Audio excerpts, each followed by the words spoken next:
Buenos días, familia. Acompañadme, por favor, a Apocalipsis, capítulo 3. Apocalipsis, capítulo 3,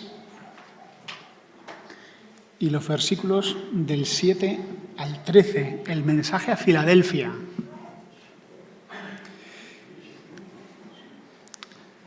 Es fácil de buscar, ¿eh? Apocalipsis, capítulo 3. Dice, escribe al ángel de la iglesia en Filadelfia. Esto dice el santo, el verdadero, el que tiene la llave de David, el que abre y ninguno cierra, y cierra y ninguno abre. Yo conozco tus obras. He aquí he puesto delante de ti una puerta abierta, la cual nadie puede cerrar, porque aunque tienes poca fuerza, has guardado mi palabra y no has negado mi nombre. He aquí yo entrego de la sinagoga de Satanás a los que se dicen ser judíos y no lo son, sino que mienten. He aquí yo haré que vengan y se postren a tus pies y reconozcan que yo te he amado. Por cuanto has guardado la palabra de mi paciencia, yo también te guardaré de la hora de la prueba que ha de venir sobre el mundo entero, para probar a los que moran sobre la tierra. He aquí yo vengo pronto. Retén lo que tienes, para que ninguno tome tu corona.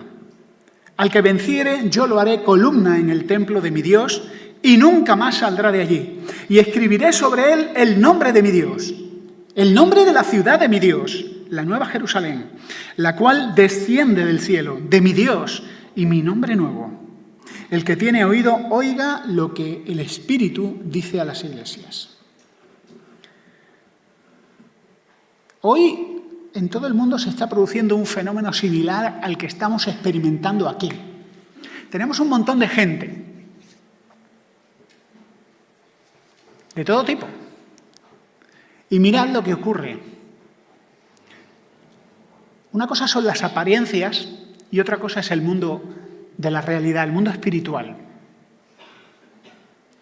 Tenemos creyentes sentados al lado de personas que todavía no lo son. Tenemos personas que sí han experimentado el poder de Jesús para transformarles, una nueva sensibilidad al pecado, una nueva esperanza, la realidad de las cosas venideras, creyentes en Jesucristo. Pero al lado hay otras personas. Son personas que simpatizan, que se sienten bien, que les gusta la música, que les gusta el ambiente y que están seguros, satisfechos, pero todavía no han experimentado el poder de Cristo crucificado y resucitado. Son cristianos, algunos le llaman cristiano nominal. ¡Qué nombre tan raro! ¡Qué mal es ser un cristiano nominal! Así le iba a titular al mensaje, pero me parecía demasiado. Cristiano nominal, como aquella frase de Jesús que dice, sé que tienes nombre de que vives, pero estás muerto. Algunos son de la misma familia.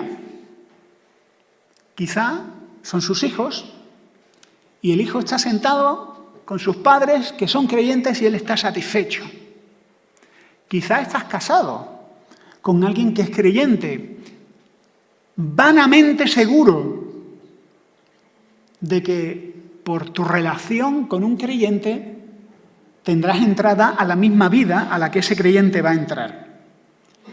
Y mirad, os voy a hablar de un concepto de salvación que es falso.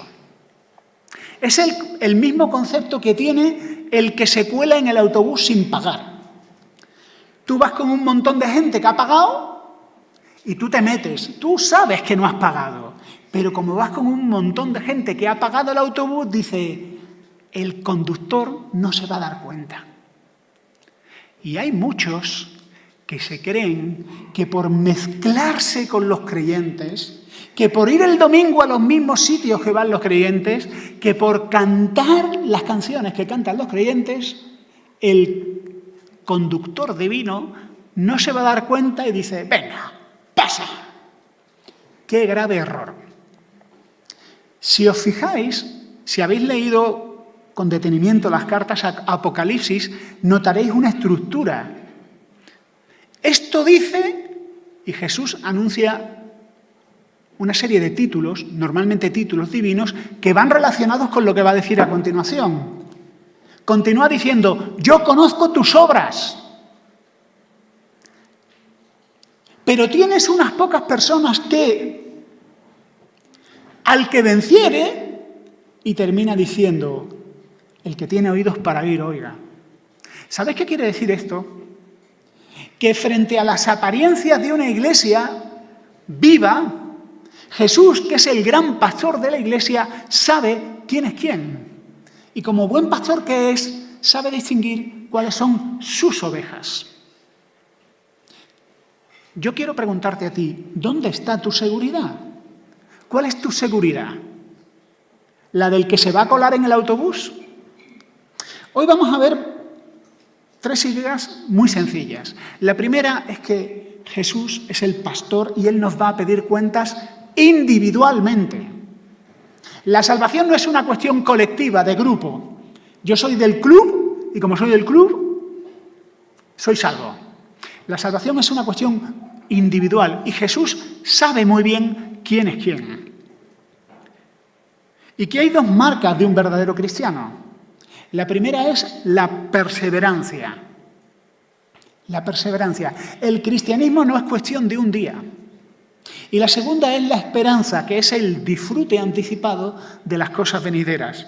Mirad, la perseverancia es considerar la vida cristiana no como una carrera rápida, ahora que algunos venís de entrenar de las Olimpiadas, sino como una larga carrera.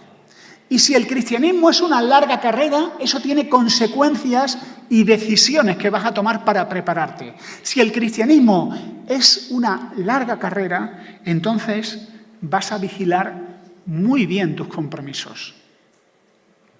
¿Y qué cosas comprometen tu carrera? Y la esperanza. La esperanza es disfrutar y valorar las cosas venideras por encima de las cosas de ahora. El falso cristiano, el que tiene nombre de cristiano pero no lo es, no tiene esperanza. Prefiere disfrutar de las cosas de aquí y de ahora. Nada más. Y con esto he terminado la predicación. ¿Quién dice lo que está diciendo? Versículo 7. Esto dice el Santo. ¿Y qué título es este? El Santo. ¿Os acordáis una canción que dice, y está tomada del Isaías 1:26, regocíjate y canta, oh moradora de Sión, porque grande es en medio de ti el Santo de Israel? Y este es un título divino. ¿Quién está hablando aquí? El Santo de Israel. ¿Y por qué utiliza este título? Porque un problema que tenía esta iglesia era con los judaizantes, aquellos que eran fans de Moisés, hooligans de Israel, que pensaban que la clave para entender la historia de la salvación era Israel. Pero la clave para entender la historia de la salvación no es Israel, es Jesús, como hemos dicho en otras ocasiones. El que tiene la llave de David. Y este Jesús es el centro de la historia, es el dueño de la iglesia. Cada iglesia está bajo la observación de Jesús. Y dejadme decir una cosa, Dios es un Dios exigente. La vida cristiana no es una cosa a la ligera, es algo que debemos de tomar muy en serio. El cristianismo mediocre no es una opción. Nunca ha pretendido serlo. Porque si Dios te da mucho, te va a demandar mucho. Y Dios nos ha dado muchísimo. Dios nos ha dado a su Hijo. Dios ha entregado lo más preciado, su eterno Hijo, para que por medio de Él seamos salvos. Y si Dios nos ha dado al Hijo, ¿debemos de tomar la vida cristiana como algo poco serio?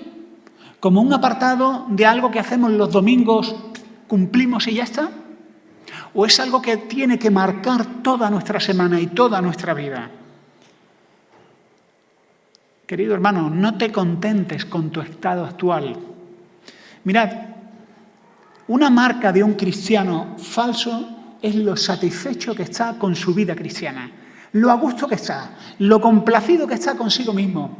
Pero un cristiano verdadero tiene una nueva sensibilidad hacia el pecado y sabe que Dios le ha bendecido mucho y que Dios le va a dar mucho.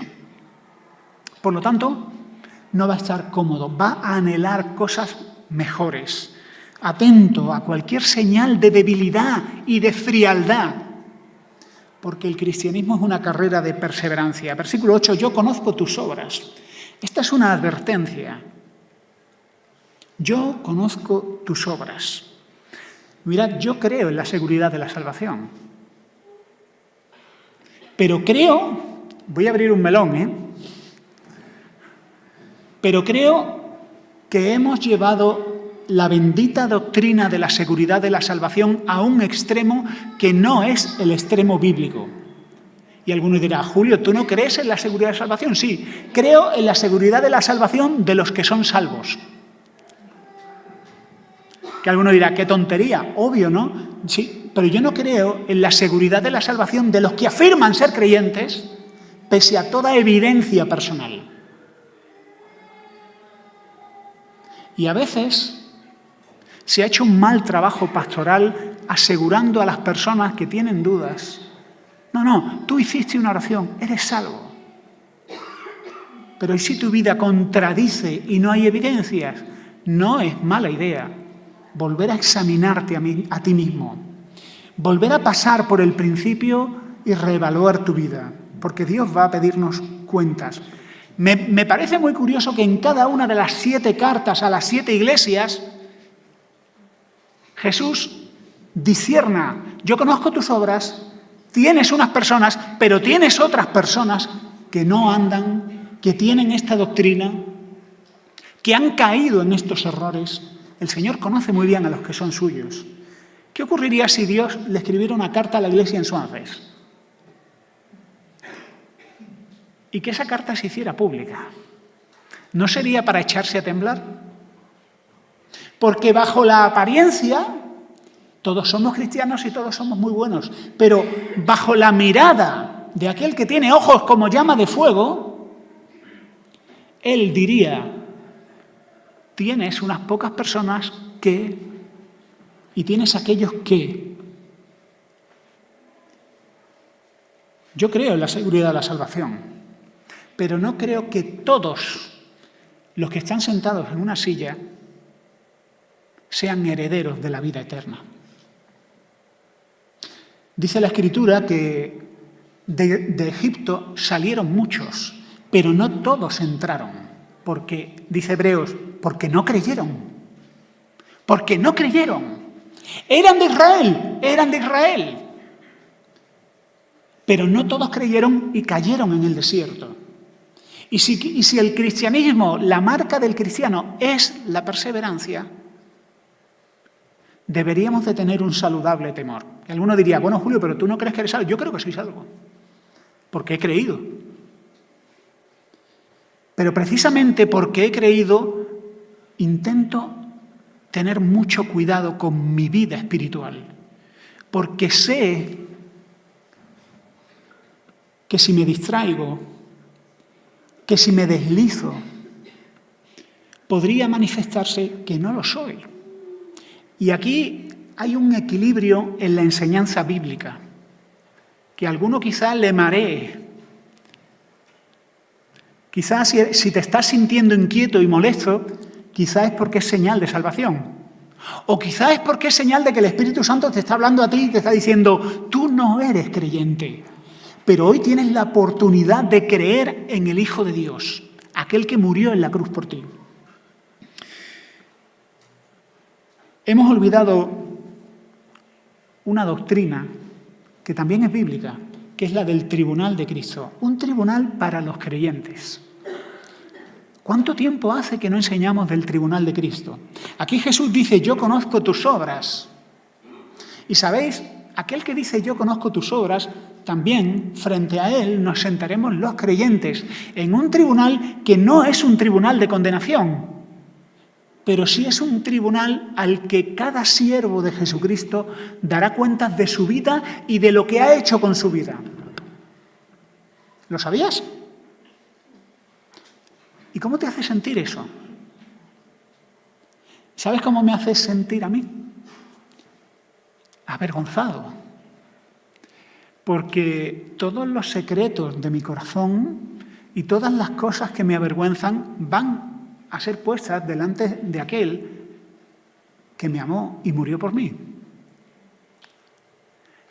Y el temor verdadero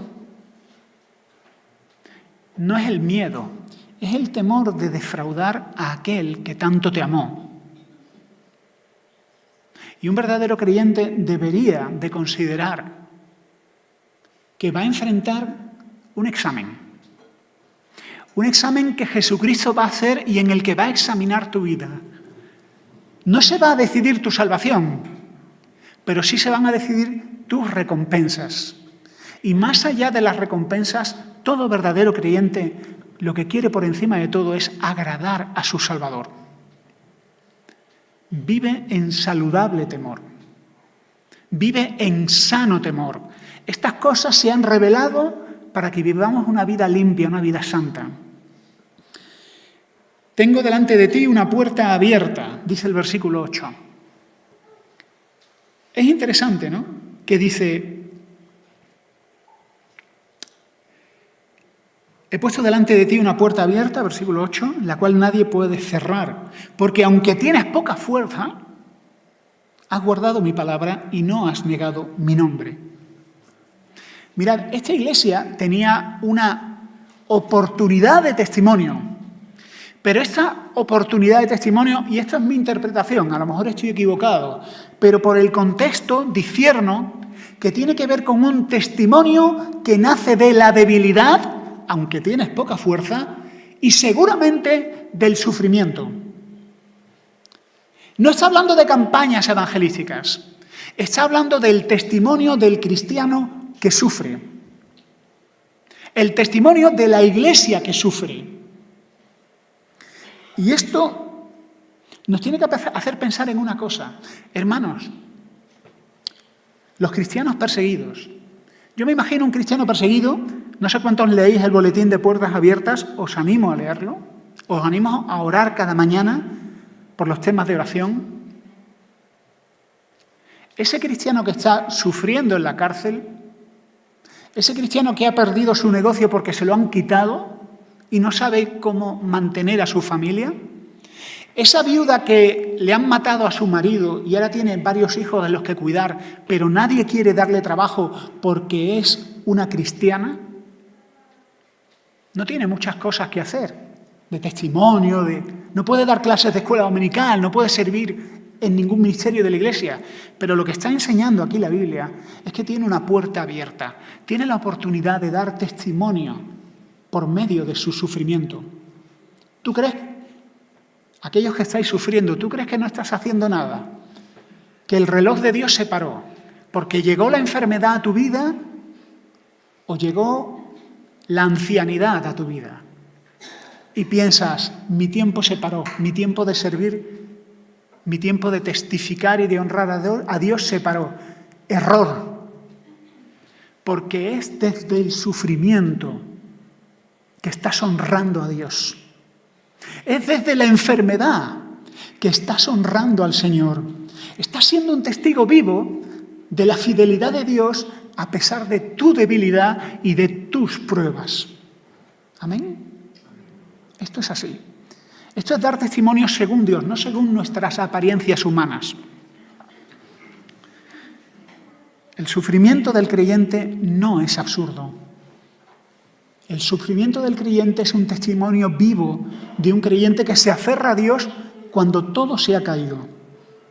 Y cada generación tiene una puerta abierta. La iglesia de Éfeso tenía una puerta abierta, como dicen ahora los modernos, una ventana de oportunidad, un tiempo donde podía dar testimonio. Y la iglesia de Éfeso, y no otra, Yo me pregunto cuál es la puerta abierta que tiene la iglesia de Swances. Hermanos, deberíamos de sentarnos como iglesia y pensar cuál es nuestra oportunidad de testimonio. ¿Qué deberíamos de estar haciendo y no estamos haciendo? Creo que todavía tenemos mucho que avanzar en cuanto a eso. También quiero decírselo a los jóvenes. Jóvenes, este mundo está cambiando tan rápido que es normal que vuestros padres no entiendan nada y que los adultos nos cueste entender este mundo. Pero vosotros, jóvenes, entendéis algo que otras generaciones no lo entienden. Y Dios te va a pedir a ti, joven, que en este contexto tan raro para los que ya empezamos a peinar canas, que en este contexto tan diferente seáis vosotros los que llevéis la delantera a la hora de dar testimonio de Jesucristo. La pregunta que yo quiero haceros es, ¿cómo? ¿Qué vais a hacer? ¿Cómo vais a llevar el testimonio de Jesucristo en esta generación tan rara? Hace años un amigo me decía, había empezado ya el tema de Internet y el tema de las redes sociales, y dice, macho, el otro día estábamos toda mi familia comiendo en la mesa, y mi abuelo, que no tiene ni Internet ni teléfono móvil, me pregunta, oye, ¿tú qué sabes de estas cosas? ¿Qué es Twitter? ¿Qué es Twitter? Dice, ¿y cómo le explico a mi abuelo qué es Twitter si no sabe lo que es Internet? ¿Por dónde empiezo? Jóvenes, vosotros tenéis una puerta abierta y tenéis que hacerlo. Es el desafío. Otras generaciones tuvieron otros desafíos y otras oportunidades, pero esta es vuestra oportunidad. La perseverancia es la marca del cristiano. Mirad el versículo 10. Por cuanto has guardado la palabra de mi paciencia o perseverancia, yo también te guardaré de la hora de la prueba que ha de venir sobre el mundo entero. La perseverancia es la marca de salvación, la evidencia de salvación del creyente. También te lo digo a ti, que tienes queridos familiares que se apartaron del Señor. El Señor conoce a los que son suyos. Todavía la película no se ha terminado. ¿Quién sabe si estos a los que amas volverán al Señor? Sigue orando, sigue orando. Persevera en la oración. ¿Qué es una vida cristiana de éxito? Estamos en los últimos tiempos y una marca de los últimos tiempos, ¿sabéis cuál es? La apostasía, el aumento de la falsa iglesia, el aumento de iglesias muy grandes, con ministerios muy reconocidos, pero que para Dios no son nada, porque lo que enseñan no es la centralidad de Jesucristo, la humillación del ser humano, su pecado y su necesidad del Salvador, sino otros pasatiempos. La marca de la bendición de Dios, del éxito espiritual, no es un gran ministerio. Un problema que tiene la iglesia evangélica hoy en día es confundir dones con madurez espiritual. Pensamos que aparece un hombre con muchos dones, una mujer con muchos dones. Uy, es un gran hombre de Dios. No, tiene dones. ¿Pero qué tienes que no hayas recibido? Confundir dones con madurez espiritual es un error. Cierro paréntesis, porque me estoy desviando. Una vida cristiana de éxito es perseverar. Perseverar en la fe. Y en este mundo, donde buscamos a los técnicos, a los influencers, y cada vez me llama más la atención que para hablar de temas en congresos traigamos a gente más joven, me preocupa eso, porque estamos dejando de lado a los mayores. Hace 30 años yo veía que en las grandes conferencias hablaban personas más mayores y hoy hablan personas cada vez más jóvenes. Y no quiero decir que no haya personas jóvenes que no tengan cosas que decir. Lo que quiero decir es que me da tristeza ver que hermanos y hermanas que son un testimonio de perseverancia, y eso es éxito espiritual, no les estemos oyendo. Hay personas a las que estoy cuidando, jóvenes a los que estoy cuidando, y les animo a hablar con las personas mayores de su congregación. Cuando les cuento algunas batallas de algunos hermanos mayores que yo conozco, ellos me dicen, ¿sí? Habla con ellos. Jóvenes, hablad con los mayores. No os preocupéis, a los mayores nos encanta hablar. O sea que no te van a juzgar, no te van a decir métete en tus asuntos, van a estar deseando contarte. Pregúntale a alguien mayor, ¿cómo conociste al Señor? ¿Cuáles fueron tus verdaderas luchas de fe? Me temo que estamos arrinconando, y esto es una señal de nuestro tiempo, esto no es bíblico, estamos arrinconando a personas mayores, y me parece bien que demos lugar a los jóvenes, pero nos estamos privando de tesoros de la perseverancia. Hace años, ¿os acordáis que tuvimos a Israel predicando en el retiro de iglesia? ¿Os acordáis? Israel Sanz, yo me acuerdo. Cuando volvíamos en el coche, él me comentó una cosa que hicieron en su iglesia que fue una cosa muy chula. Y es que pusieron en la reunión de jóvenes una especie de cortina con el foco detrás, como esto de los testimonios ocultos de yo era narcotraficante. Y entonces ponían a alguien mayor y los jóvenes le hacían preguntas, solo escuchaban su voz, no sabían quién era. Y entonces los jóvenes, dice que en la iglesia de Córdoba alucinaban con las cosas que estas personas mayores les contaban. Y luego descorrían la cortina y todos los jóvenes decían, ¡wow! Pero si este señor lo conozco yo, si estoy harto de verlo en la iglesia, este no falla. Y luego le preguntaban a este hermano, a esta hermana mayor, diles algo de parte del Señor a los jóvenes. Y dice que fue una gran bendición para ellos como iglesia. Hermanos, la vida cristiana es una carrera de perseverancia y aquellos que llevan años deberían de contarnos cosas a nosotros. Y si tienes el tesoro, yo tengo el gran tesoro de tener entre amigos personales a personas muy mayores, de más de 70 años, hombres y mujeres de gran fe, y no os podéis imaginar la gran bendición que es para mi vida.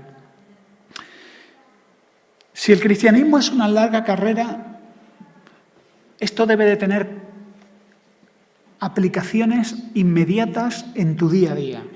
Si el cristianismo es una carrera de resistencia, ¿cómo debo de vivir hoy? Bueno, aquellos que vamos a seguir con el símil atlético, no es lo mismo prepararte una carrera de 100 metros, ¿verdad? Vas a tener una serie de entrenamientos, de alimentación para los 100 metros. No es lo mismo prepararte una maratón, vas a hacer otros ejercicios, otra alimentación. No es lo mismo prepararte para una marcha militar de 15 meses por la selva. Ahora, si la vida cristiana es una carrera que te va a llevar toda la vida, ¿qué decisiones debes de tomar? Jóvenes, ¿qué compromisos debéis de tener ahora? ¿Casarte con una persona que no ama a Dios? La mayor unión que puede tener un ser humano es el matrimonio. Había una señora que se llamaba Gloria Morris, que en gloria está, que decía, la primera decisión más importante que vas a tomar en tu vida es con quién vas a pasar tu eternidad. Es Jesús. La segunda decisión más importante que vas a tener que tomar en tu vida es con quién vas a pasar el resto de tu vida. Es decir, con quién te vas a casar. Y no se trata de que Dios prohíba el matrimonio. Se trata de que la vida cristiana, que es una carrera, con un compromiso de esa naturaleza, con un no creyente, va a hacer tu vida muy difícil si no fracasas. Pero no es el único tipo de compromiso que vamos a tomar. No es lo mismo irte de excursión con un montón de trastos inútiles en la mochila, que lo único que van a hacer es dificultar y hacer imposible tu caminata, que llevar solo cosas útiles. ¿Cómo te vas a preparar ahora?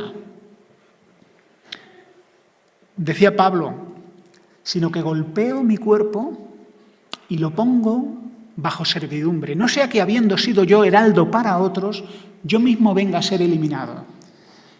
Pablo se había mentalizado, se estaba preparando para decir, debo de tener mucho cuidado con mi vida espiritual.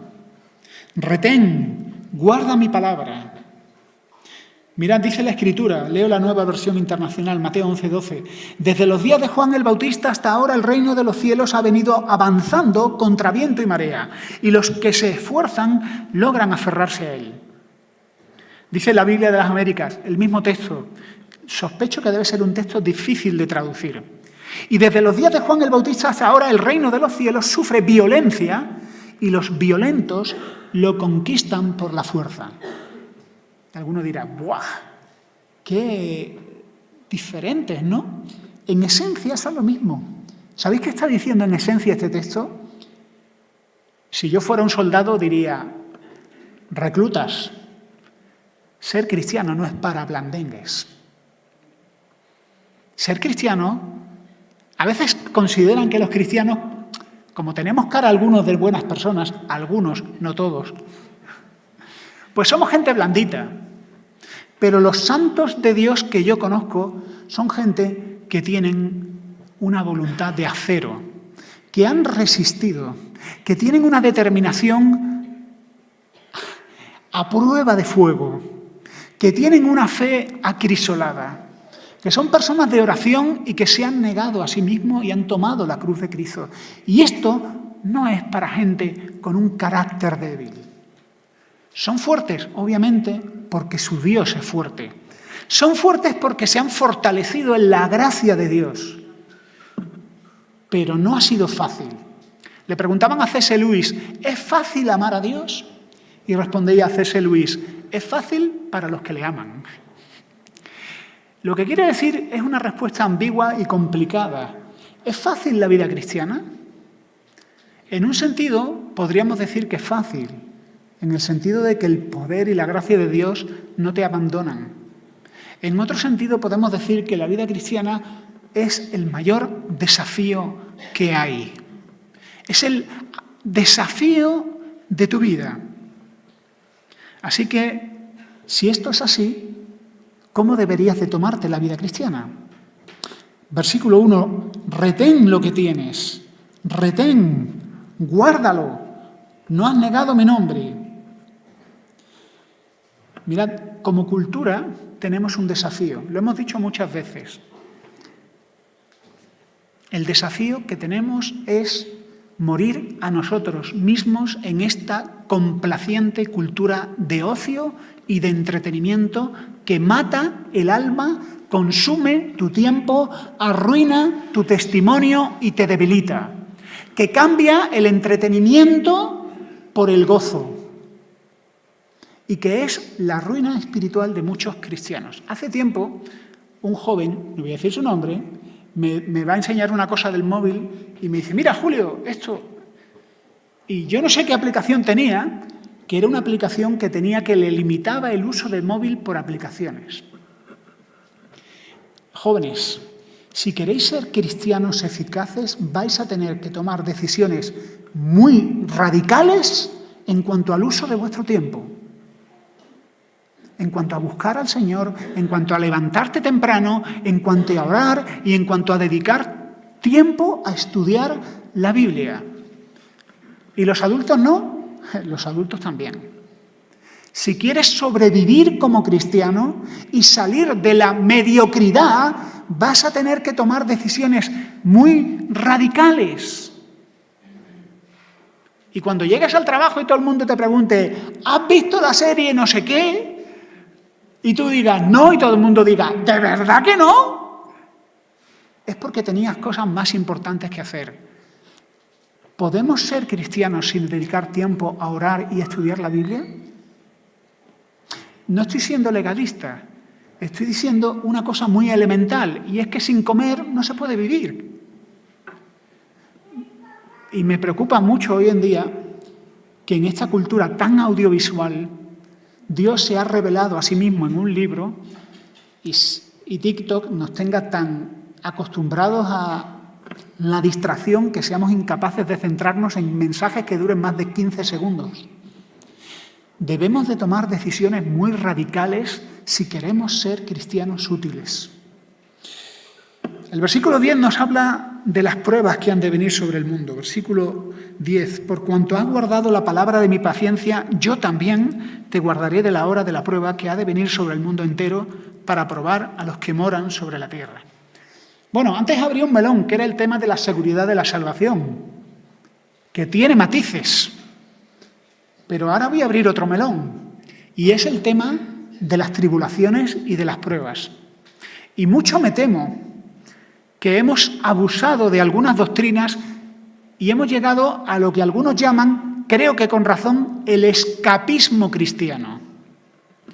¿Sabes qué? Van a venir pruebas, van a venir, pero el Señor nos va a llevar y los cristianos no vamos a sufrir tribulación. ¿Seguro? La viuda de la que os hablé hace poco, que no me lo he inventado, que lo he leído en los informes de Puertas Abiertas, ¿esa mujer no está sufriendo tribulación?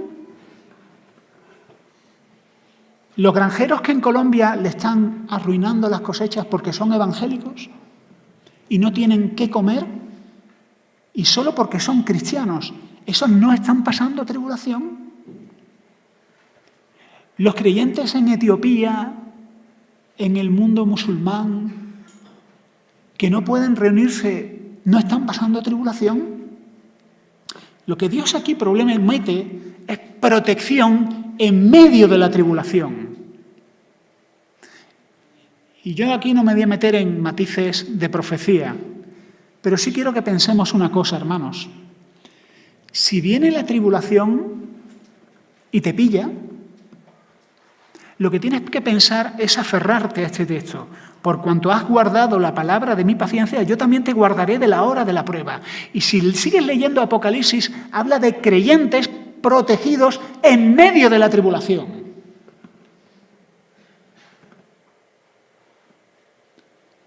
Los creyentes que sufrieron las persecuciones horribles de Diocleciano, si os tomáis la molestia de leer las actas de los mártires, leeréis cosas muy desagradables que yo no voy a mencionar aquí. Esta gente no sufrió tribulación. Dios nos asegura dificultades simplemente por el hecho de llevar el nombre de Cristo. Pero Dios también promete protección en medio de las dificultades. He aquí yo estaré con vosotros todos los días hasta el fin del mundo. Y termina diciendo nuestro texto, al que venciere. Al que venciere. Y aquí volvemos al tema del principio. No todos los de la iglesia de Éfeso eran vencedores, ¿sí o no? No todos eran vencedores. Algunos recibieron esta promesa, al que venciere. Está hablando de creyentes reales, no de creyentes nominales. Hemos dicho que la primera marca del creyente es la perseverancia. ¿Cuál es la segunda? La esperanza. La esperanza de las promesas. Mirad, un creyente que no lo es, no disfruta de las promesas. Él solo quiere disfrutar de su vida ahora. No le ilusionan las promesas, no se alegra en la esperanza. Él solo quiere pensar en términos del aquí y ahora. Por eso hay tantos falsos maestros predicando sanidad, prosperidad y tu vida ahora, tu vida ahora. El otro día le escuché un chiste a un predicador de un libro que hizo un falso maestro que se llamaba Tu mejor vida ahora. Ese era el título, Tu mejor vida ahora. El título de un predicador, falso predicador. Y este hermano decía, el título es correcto, porque lo mejor que va a disfrutar es ahora. Lo que le espera después no es tan bueno. Y es cierto. Una marca del verdadero cristiano es que disfruta anticipadamente de las promesas de Dios. Y el disfrute anticipado de las promesas de Dios es esperanza y es señal de salvación. El disfrute anticipado de las promesas de Dios significa que valoras más las promesas que sufrir pérdidas ahora. Sufrir pérdida de amistades, de negocios, de relaciones, de prosperidad o simplemente de que te dejen en paz, de que no se metan contigo. Y eso es señal de salvación. Hermanos, lo mejor está por llegar. Lo mejor está por llegar. Hermanos, esto no es el cielo. Aunque a veces hemos vivido como si esto fuera el cielo. Esto no es el cielo. Esto va peor. Que las cosas van mal en este mundo. Guerras y rumores de guerras. Esto no es el cielo. Y lo que dice Jesús es que cuanto peor se pongan las cosas, y se van a poner peor, alguno piensa, bueno, peor de lo que ya están, no pueden empeorar. Lo que enseña la Biblia es que peor de lo que están, van a empeorar. Lo que dice la Escritura es, levantad vuestras cabezas y sabed que la hora de vuestra liberación está cerca. Amén. Cuanto peor se pongan las cosas, es que el mundo espiritual se está conmoviendo. Las potencias de los cielos se están agitando porque se acerca la venida de Jesucristo. Mirad, el creyente más infeliz en este mundo, el creyente más enfermo en este mundo, más despreciado, el creyente que más haya sufrido en este mundo, le espera una gran felicidad. Ni el rey que haya vivido en mayores placeres va a experimentar la felicidad y el gozo real que experimentará el hijo atormentado de Dios. Porque lo que nos espera es mucho mejor. Porque esto no es el cielo. Jóvenes, no esperéis mucho de este mundo. No tengáis muchas esperanzas. No estoy diciendo que le digáis a vuestro padre el lunes, papá, no voy a estudiar porque no espero mucho de este mundo. No voy por ahí, ¿eh? Lo digo porque es que últimamente llevo una racha donde algunos están sacando unas conclusiones de mis predicaciones. Lo que quiero decir es que no esperes mucho de este mundo. Este mundo te va a dar muchas cosas, pero te va a quitar muchas más. Y te va a terminar decepcionando. Jesucristo nunca te va a decepcionar. Vive por y para las promesas. Dios nos ha dado las promesas para que seamos capaces de vivir en este siglo sobria, justa y piadosamente. Aliéntate con estas promesas. Lo que nos espera es maravilloso. Al que venciere yo lo haré columna en el templo de mi Dios. Obviamente esto es lenguaje metafórico. Espero que nadie se lo haya tomado así. Yo le haré columna en el templo de mi Dios y escribiré sobre él el nombre de mi Dios y el nombre de la ciudad de mi Dios, la nueva Jerusalén, la cual desciende del cielo de mi Dios y mi nombre nuevo. Mirad, el infierno no tiene puerta de salida. El infierno tiene puerta de entrada, pero no tiene puerta de salida. Una vez que entras en el infierno es para siempre. Y esto que estamos hablando es muy serio.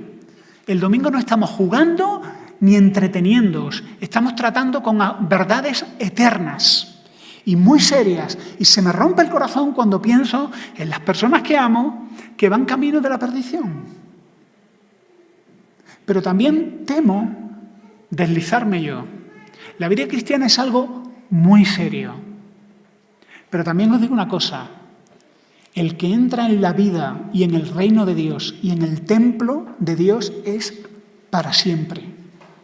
Y el destino de los amados, de los creyentes y de los santos de Dios es un destino seguro. Dios nos marca como propiedad suya para siempre.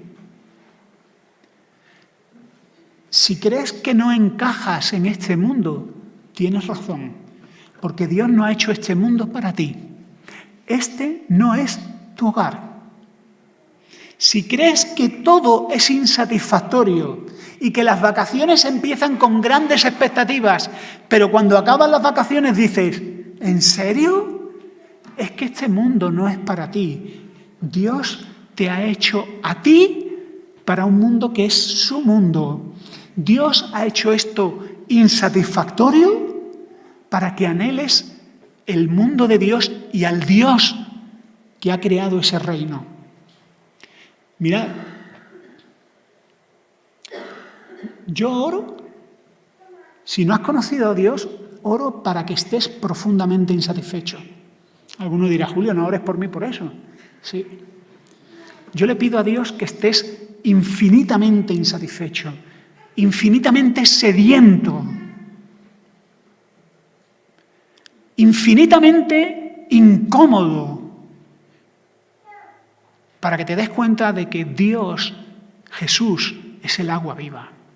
Y la única satisfacción que existe es la satisfacción que viene de Dios. Si estás profundamente satisfecho en este mundo, tranquilo, y pensar en el cielo es una incomodidad que te corta el rollo, espero que Dios te zarandee, porque si no lo hace, deberías de tener un sano temor. Hemos sido creados para mucho más y todavía no sabemos lo que nos espera. Anhelamos cosas que en este mundo no existen, pero cuando lleguemos al reino, cuando llegue el día 1 de nuestras verdaderas vacaciones espirituales y de nuestra vida verdadera, de golpe y porrazo entenderemos todas las cosas. Entenderemos que realmente Dios no ha creado el cielo para nosotros, sino que nos ha creado a nosotros para el cielo y para su reino. Pero te digo una cosa, ya puedes experimentar ese gozo y esa bienaventuranza. Encerrado a solas en tu cuarto, con tu Biblia abierta y de rodillas, pídele a Dios que te abra una ventana para que puedas anticipar ese mundo venidero. Y para que, sostenido por esa visión revelada en la Escritura, puedas vivir una vida cristiana real. Y para que pagues el precio de ser cristiano con todas las consecuencias. Para que entiendas que aquel que murió en la cruz murió por ti, para que, limpiado de tus pecados, puedas vivir una vida real y una esperanza real. Esta vida cristiana es una preparación. Aprovéchala, persevera, toma las decisiones que tengas que tomar para disfrutar de lo que Dios también ha preparado. Además del perdón, además de la adopción, Dios ha preparado mucho más y puedes empezar a gustarlo ahora. Que el Señor te bendiga.